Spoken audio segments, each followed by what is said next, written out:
Sveiki, čia Mantas iš Matiekos, 30 pavyzdinės užduoties pratimas. Čia nežinau, turbūt pradžiai sudėjo pačius sunkiausius, o į galą sudėjo tokius lengstinius ir kur nėra sprendimo tiesiog nustatyti, kaip atrodo kvadratinės šaknies grafikas. Tai aišku, bus paskutinis grafikas, tai kvadratinė šaknis iš x, tiesiog pasirinkė, kodėl čia 3 parašiau, iš x,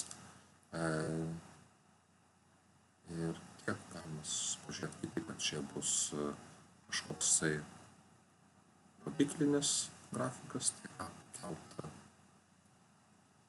x-uoju, kai a daugiau už 0, kai a bus teigiamas, toliau turime, nežinau, čia kažkokį turbūt parabolę ir paskutinis bus panašu į kažkoktis logaritmo grafiką.